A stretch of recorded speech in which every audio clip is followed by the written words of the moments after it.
Magandang araw sa inyo mga kabutingting.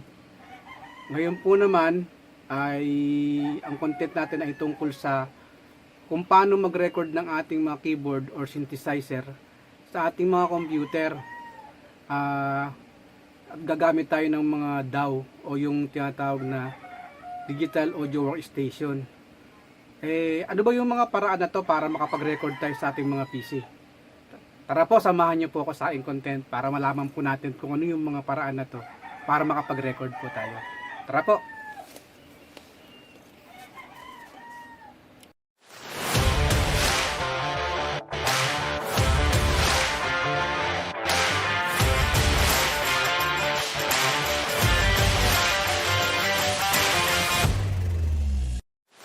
Mga kabutingting, ang unang way natin para makapag-record tayo sa ating mga PC ay ang paggamit itong ganitong klaseng ng USB. Itong USB na to, mostly ito yung ginagamit natin sa mga printer natin. Ito po. Kabilang side niya is USB-B at ito yung tawag na USB-B. Yan. At ang kabilang side naman po niya, ito yung typical na USB, yung USB-A. So ito, ulit ko po, ito yung ginagamit sa mga printer. So, paano ba natin ikakabit ito sa ating Itong USB-B po, itong USB-B, kukonekta po natin dito sa, gagamitin po natin pang-demo, ito pong Korg Kronos, no? Ito po, Korg Kronos Workstation. So, ang Korg Kronos Workstation ay merong USB-A na dalawa. Tapos, ito po yung USB-B niya na USB-B, isa lang po. Yan. Mostly pagka mag-record po tayo ng ating synthesizer sa ating mga DAW o yung workstation natin na digital audio workstation, ang gagamitin natin itong USB na to. Tapos kung halimbawa po ang mga gamit yung mga keyboard ay mga Casio or mga Yamaha, may mga ganito rin po silang USB-B. Kapag kinabit po natin siya sa ating DAW sa PC at medyo hindi tumunog po, so ang ibig po sabihin yun ay kailangan po natin mag-download ng kanilang driver. Yung driver po naman po na yan na software, driver software ay pre-download naman po sa mga site yan, para kailangan yung i-install sa inyong PC para tumunog po sa ating ginagamit ng mga DAW. Yan. Tapos ito po yung kabilang dulo po niyan ay nakakabit na sa ating PC. Yan, sa ating PC sa taas. Yan.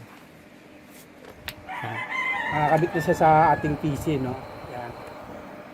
Tapos binuksan ko na rin po yung yung Cakewalk. Ito po yung ginagamit kong DAW. Cakewalk by BandLab. Yan.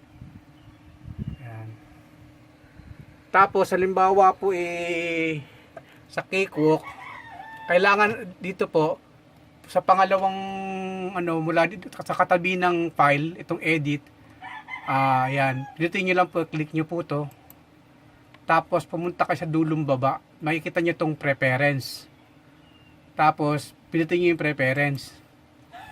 Tapos pag lumabas na yung preference, ito po yung device. Lalabas po dyan yung audio input. Yan, audio input. So yung audio input niya, naka-check po yung ating Kronos, no? Kasi yan po ginamit natin na audio input. Tapos ang ginawa ko namang output, itong TV monitor. Yan. Tapos pag halimbawang napili nyo na, checkan nyo na, pindutin nyo lang po itong apply. Tapos lalabas ulit yan, close lang po. Yan. Close nyo lang po ulit yan.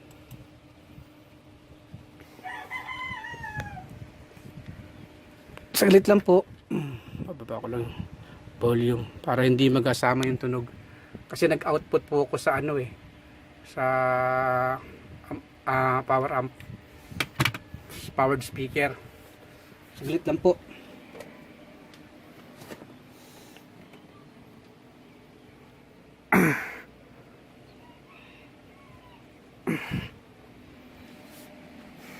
So magpe-play lang po tayo ng dito sa Kronos ng ng MIDI files para maano natin locate. Kaya play po natin dito sa kanyang sequencer. So yun na po, tumutugtog na po. Kung mapapansin nyo po, dito sa track 1 and track 1, makikita nyo po itong kanyang meter pumapalo na po, no? Yan.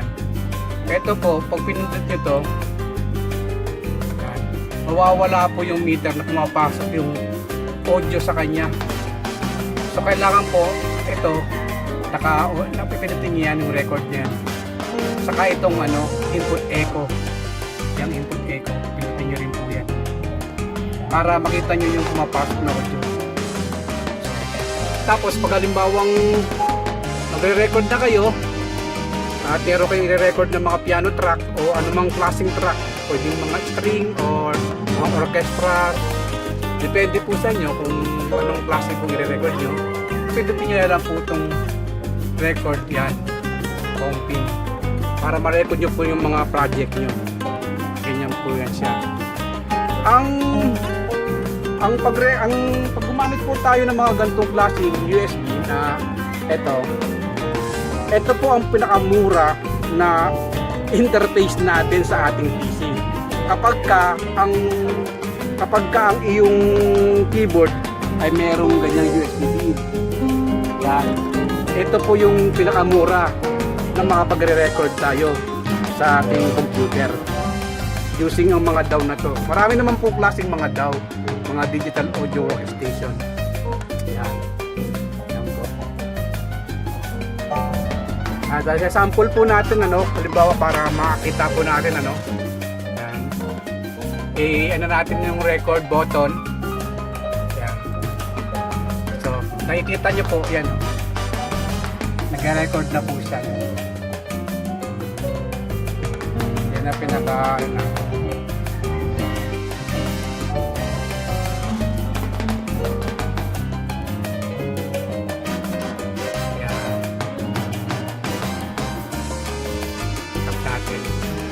yan na po yung na-record natin na piano track po. So ito po yung pinakamurang interface natin sa PC na para makapag-record tayo itong USB AV na ginagamit sa mga printer. So yan po. So ano po ba yung isa pang klase isang klase pa ng pag-record natin na magagamit natin. Ito naman po yung gagamit naman po tayo ng audio interface naman po. Audio interface na tinatawag. Ito po ang gagamitin natin na audio interface. Yan. Yan po. Itong Cakewalk din po by Roland na UA25EX na audio capture o USB audio interface po. Yan, itong gagamitin natin. Ito naman po yung pangalawang way para pwede tayo mag-record naman ng ating mga synthesizer or keyboard sa ating mga computer. Ang likod po nito ay meron din pong USB. Yan, dali lang po. Papansin nyo po, yan,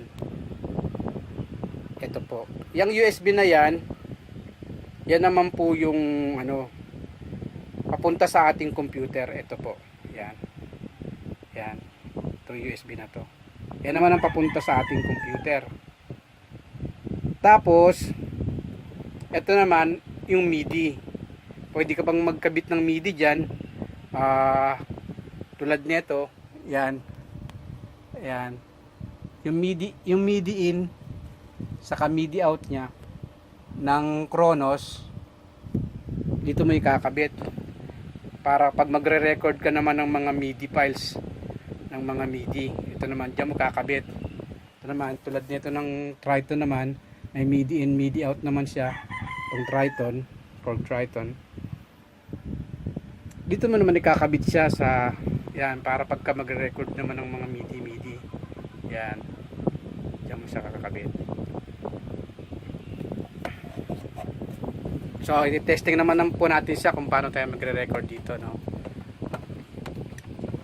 So, tatanggalin muna natin yung dito yung nakakonekta sa nakakonekta dito sa ating Kronos, itong USB-B. Yan, hilain natin, no? Tapos kukonek naman natin dito siya sa USB ng ating interface. Yan, ito naman. Yan. So binunot natin, nagkaroon ng prompt, no, na yan, natanggal yung Kronos. So dito natin ikakabit naman para mabasa naman po ng computer itong ating audio interface.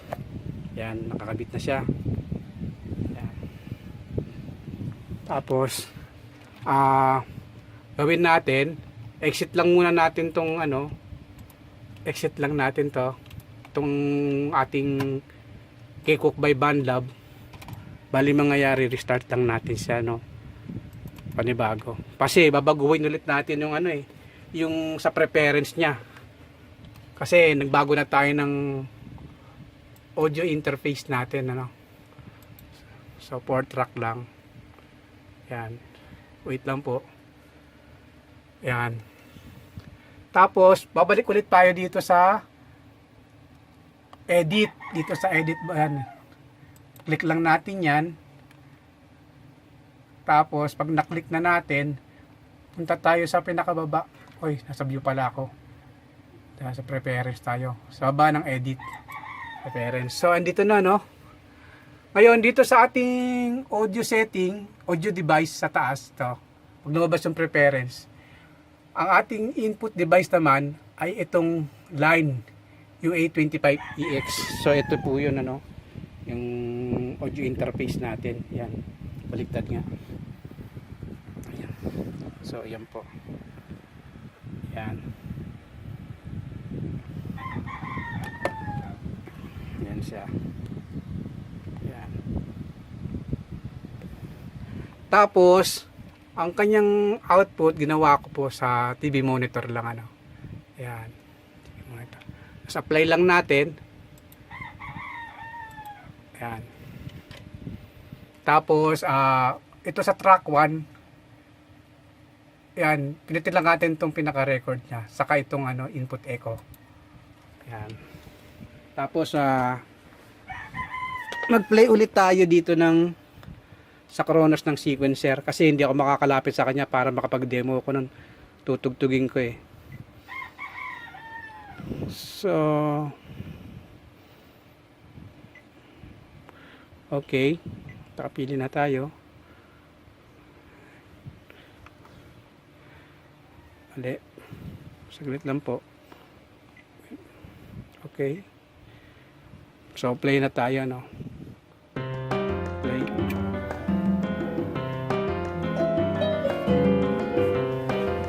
So yan, tumutunog na po siya, Kikita nyo, nagsaksak na po tayo dito ng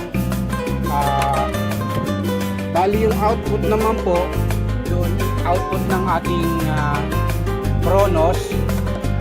Ayan, sa left mono. Ay, doon pala ako nakakabit sa may headphone pala. Headphone. So ito yung kabilang dulo nun, ito ko sa pinasok sa input 1. So for yung stereo, pwede ka magkabit dito ng dalawang output ng ating left and right. Ito, left and right ng Kronos.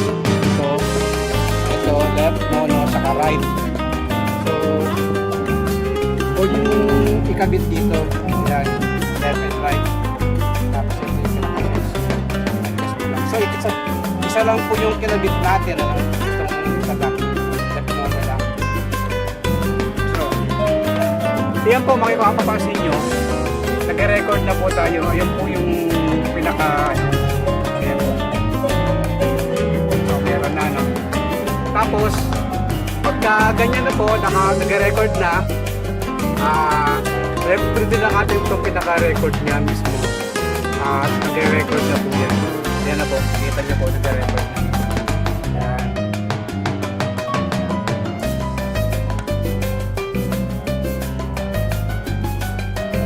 Tapos yung pinaka-meter niya.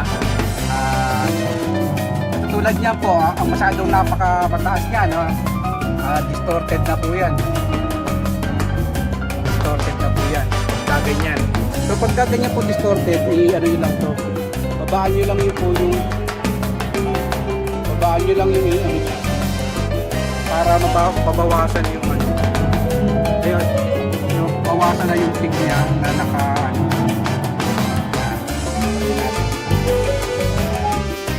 Tayo ng sa sequencer. Okay.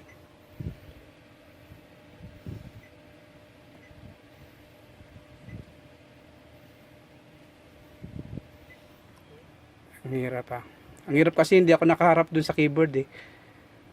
Nahirapan ako mag ano.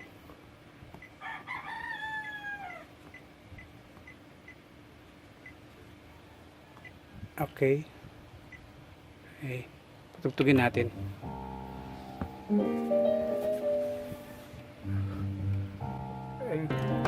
Ayun po yung pinaka ano niya, meter niya. Dapat titignan nyo po kung hindi distorted yung pumapasok na audio. Kailangan makita nyo yan para hindi distorted ang recording. Ayan.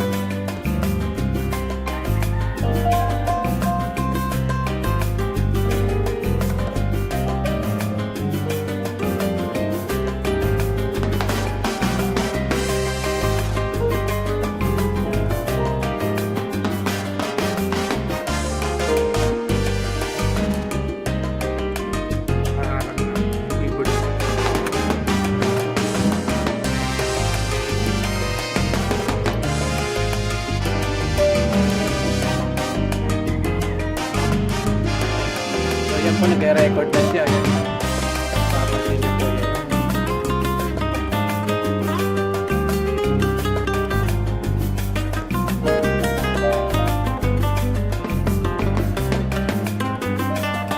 Yan. Yung pinaka-sequence lang po na yan.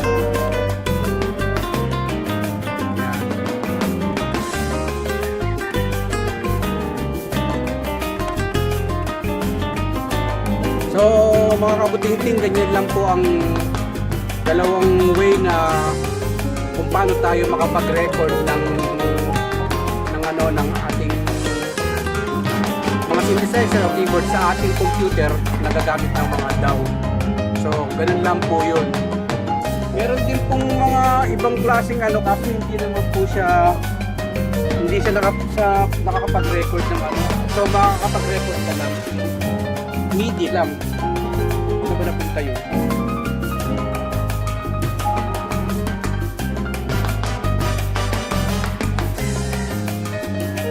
Ay, ito po.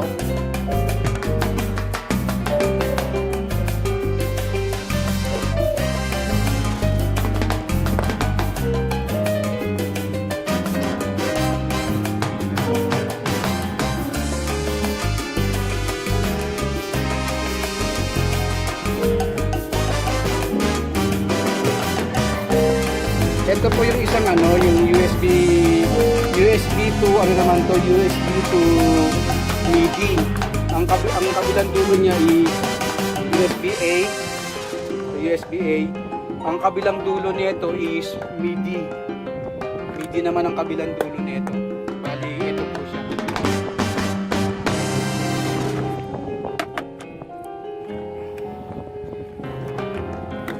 So ito.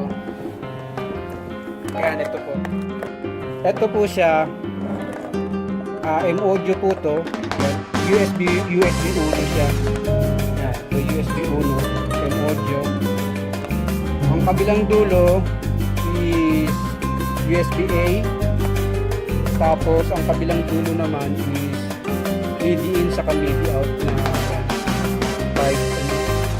5 pin. So, ayan po siya.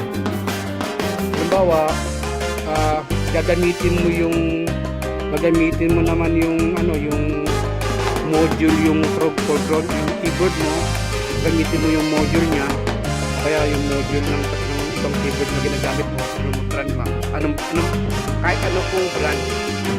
So ikakabit mo lang to sa MIDI in, MIDI out, tapos gagamit ka ng DAW o mga ibang MIDI player tulad ng mga bandbasto, tapos i-play mo lang sa laptop mo para magamit mo yung pinaka general MIDI ng iyong keyboard. Ito ang gamit naman itong ganitong klaseng USB interface ito na MIDI to USB. Yan. So mga kabuting-ting, hanggang dito na lang po yung aking video tungkol sa kung paano tayo mag-record. Dalawang paraan na makapag-record tayo ng ating mga keyboard sa isang sa ating computer. So mga kabuting-ting, hanggang dito na lang po. Bye bye na po. God bless.